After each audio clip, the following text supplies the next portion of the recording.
The third Harry Potter is by far the best Harry Potter, in my opinion.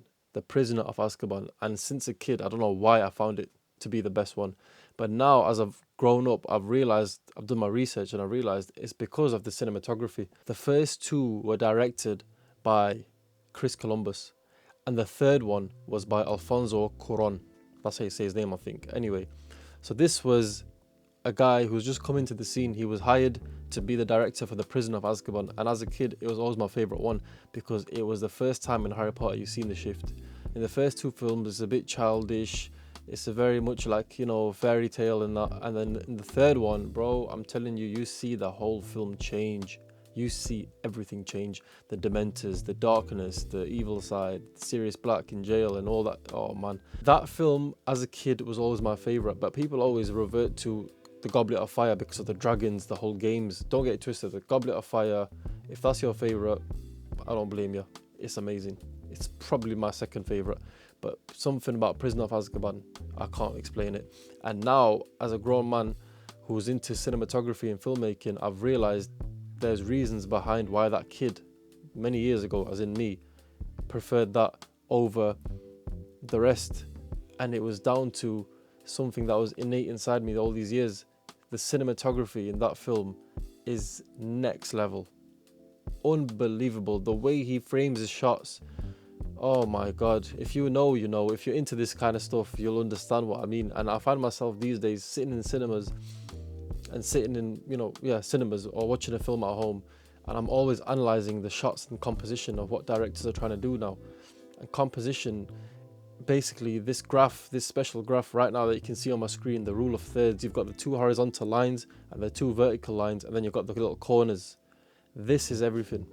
This right here is what every director uses, and Alfonso Cuarón uses it in the Prison of Azkaban to a different level. Let's analyze some shots. You think I'm just coming here to talk? Come on, man. Let's look at some shots because I got the page up right now.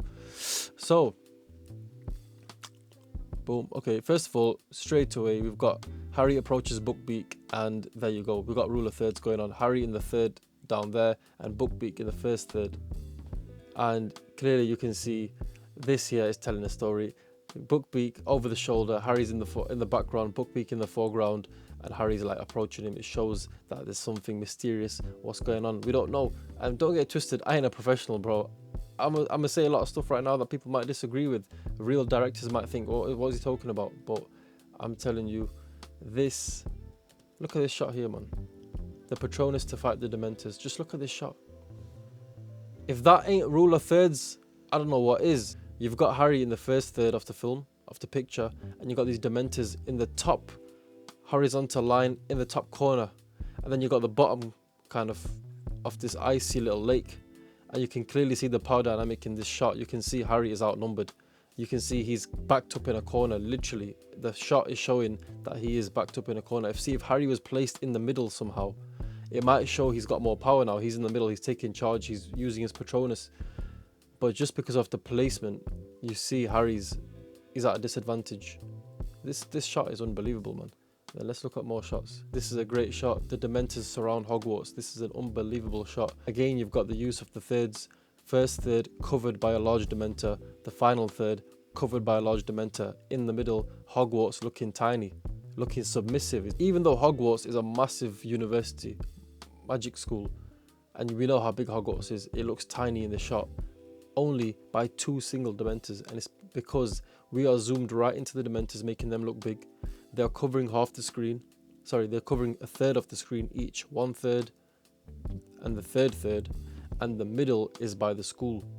And the school, for some reason, looks tiny. So clearly they're surrounded, and this is a great shot. This is a great shot as well. Look at this. Again, composition. Dumbledore slap bang in the middle, and you've got the use of lines. This is another technique that directors use, and it's a way for the kind of viewers to kind of look into the scene, so we can see clearly that when you look at this scene, you're looking straight down the tables. You can see the long row of tables of students, and so this is like composition all over. They've got the top with the candles all symmetrical in place. Then they've got the tables symmetrical and also use of lines, and they've got Dumbledore right in the middle. The symmetry going on in this shot is next level stuff. Harry looking over the courtyard. Kind of say this is a frame within a frame. You've got the arch, and then you've got the arches at the back as well. You've got so many different frames going on, and then you've got Harry in the corner, clearly tiny, looking in the courtyard all alone. This shot is just wicked. And you've also got as the camera like behind the scenes in the darkness, looking into the light where Harry stood. This is a wicked shot, bro. The trio head down the stairs, and what makes this shot amazing, and again, symmetry. You see how the stairs and Harry, Ron and Hermione are slanted, they're going down, but also the school is going down, the trees are going down. It's kind of showing, what is it showing? I don't know what it's showing, man, but it's showing something. It's showing some sort of composition. That the lines are going down. It's clearly showing they're coming from a high space down to a low space. You can feel the height of Hogwarts. You can see that this school is on mountains. You can physically see it from this shot only. The staircases, this is an amazing shot because there's so much lines going on. You can draw lines all over the stairs. It kind of sucks you into the bottom of the whole picture. So this is the Dementor's hand. You see how the hand is basically in the final third.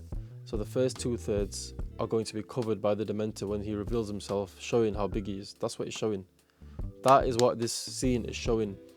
If this hand was in the first third, you'd think it's just going to do a little peekaboo, but this one you can tell there's a big thing to be revealed. Do you know what I'm trying to say? Bro, you guys got to understand what I'm trying to say here. I'm not losing my mind. Believe me, this is real stuff. Cinematography and directors and videography. This is all purposely done. Harry finds the night bus. Again, an amazing shot and a classic. Oh my God, this scene. One of my favorite scenes in the Harry Potter films because it was so random. It was so funny. It was so weird. It was so out of nowhere. No one expected him to jump on his train and just go for a mad ride through London, squeezing through buses. This is such a great scene. And clearly you can see the power dynamic in this scene. Harry in the first third, he's getting cramped, and it shows it's foreshadowing what's to come, because genuinely this bus cramps in between other buses. You know what happens, you've seen the film. Harry is looking cramped. He's in the first third, he's tiny, he's on the floor, he's showing that he's got no power here, and the other guy is covering the whole screen, and you can see how calm he looks. He's just leaning on the wall. Sorry, he's leaning on the bus, he's having some snacks, and he's just basically showing Harry that we're going to take care of you. We are the ones in power here. And they are covering the whole screen, and Harry is covering just a little third. In fact, not even a third, a little section right at the bottom left corner. A great scene again. That's a great scene of Sirius Black. That's a great scene. Look, again, composition.